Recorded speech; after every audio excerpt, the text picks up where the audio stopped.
It is the beginning of 2024 and like last year we have a new controversy about a game. This time it is Palworld, a somewhat Pokemon clone by the company who had also created Craftopia, the studio Pocketpair. But what is this game about? Is it worth playing? And what is the controversy about? I have split this video into two parts. If you're only interested in my take to the controversy, I marked the chapter in this video, so let's dive in. Palworld is a survival and creature collection game. We begin the story by being washed up on the shores of this piece of land with barely anything at hand. We get a few basic instructions and quickly learn to punch these creatures called pals. By the way, they can attack you back, so beware what you punch. The beginning of this game is similar to any survival game. We collect some basic resources like stone, wood, food, and resources called paldium, which later will be important. So here we have our workbench to craft some basic tools. From the workbench you can craft some pal spheres, which are basically pokeballs, and you head out, weaken roaming pals to eventually throw a pal sphere at them to capture them. The success rate of the capture depends very much on your level, the type of pal sphere, and also how weak the pal is in the end. The challenge and goal of this game is to enter the towers, which are placed in the open world, and proceed with some boss fights. These towers can be seen like the gyms in Pokemon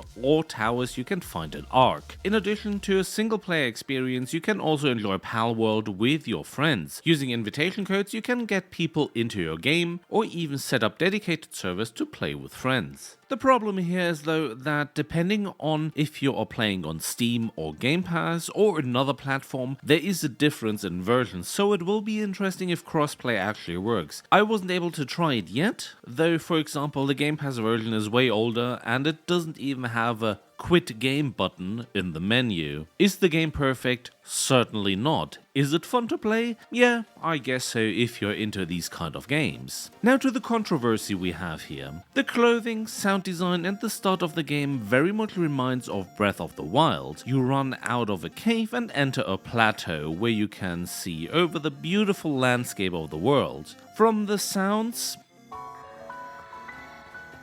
I think you guess it, it does really remind me a little of Breath of the Wild. The so-called pals are very much Pokemon inspired. Sure, we can say now that Nintendo only stole the Pokemon designs from Dragon Quest. It very much looks like homework at school, just change it enough so the teacher won't notice, okay? The tech tree is basically taken from ARK. You have all these tech items at different levels you can unlock, and to unlock them you have to spend a certain amount of tech points. This really does sound familiar.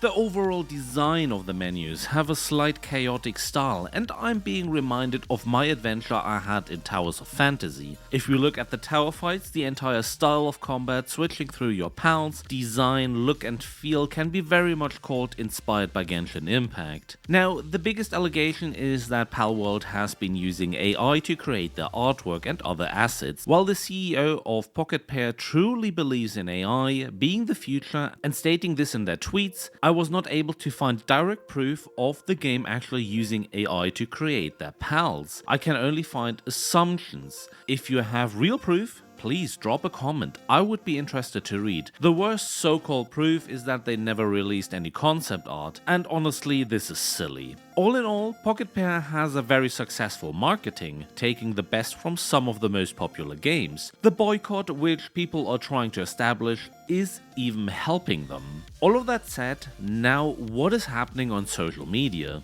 People are saying you need to hold content creators accountable for what they are doing and supporting companies with bad business practices. While I agree with holding content creators accountable, no matter the size, there is a difference between this and bullying creators or even sending them threats and hate messages. If that is not enough, these good humans are again tracking down people who play Palworld to cancel them. You need to check your moral compass because this is going too far. If you want to protest against the company, do it through your wallet. If you think a creator is doing something wrong, tell them and talk with them in a constructive way. If you just don't want to have anything to do with them, just block or unfollow. Move on. And please be consistent. You can't be protesting against one company, but defending companies such as Blizzard, Epic Games, and Nintendo, basically doing the same. If you say you cannot be friends anymore with someone playing this game, you need to check your definition of friendship, because friendship is more than an argument about a silly game. Also, please stop spreading false or not proving allegations and using them against gamers and companies. That is basically spreading fake news.